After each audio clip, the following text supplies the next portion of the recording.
موت کرتی ہے پذیرائی ہماری نے حیات، دونوں پیش آتی ہیں بے مہری و بیزاری کے ساتھ۔ ہم نے چھوڑا آخرش جس دم جہان شرق و غرب، لے گیا دوزخ کے دروازے پہ ہم کو درد و کرب۔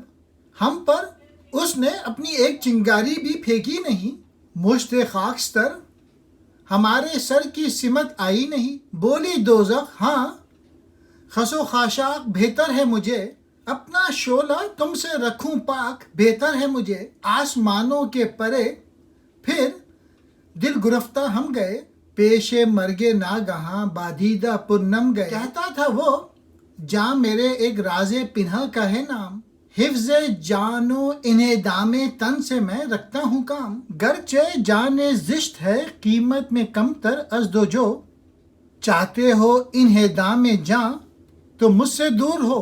خون کے سمندر کے کشتی نشینوں میں سے ایک کی فریاد۔ ہم غداروں کو نہ تو عدم قبول کرتا ہے اور نہ وجود ہی، وجود اور عدم کی بے مہری پر افسوس۔ گویا دنیا میں ویسے ہم غدار مردود کہا گیا، اور عاقبت میں بھی ہم نفرت کا شکار ہیں، حتیٰ کہ دوزخ بھی قبول کرنے کو تیار نہیں، اور یہ امر ہمارے لیے افسوس کا باعث ہے۔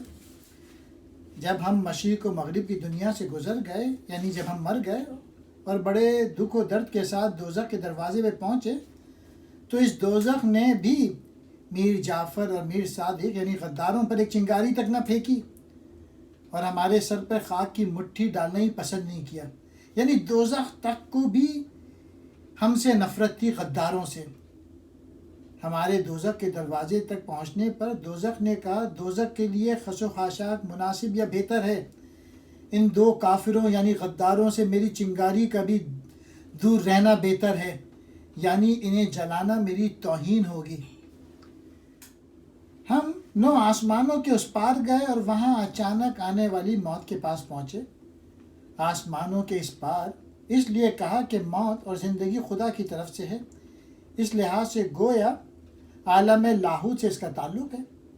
ہمیں دیکھ کر مرگ ناگہاں بولی کہ جاں میرے رازوں میں سے ایک راز ہے، جاں کی حفاظت کرنا اور جسم کو مٹانا میرا کام ہے۔ گویا جان نکالتی تو ہوں لیکن اسے نہیں مٹائی، جسم کو ختم کر دیتی ہوں۔ اگرچہ ایک بری جان کی قدر و قیمت 2 جو کے بھی برابر نہیں، تاہم تو جو یعنی تم جو غدار ہو، مجھ سے جان ختم کرنے کی خواہش کرتے ہو، تو یہاں سے دور ہو جا، میرے نزدیک مت آ۔ گویا موت نے بھی ان کی جان نکالنا اپنے لیے توہین کا باعث سمجھا۔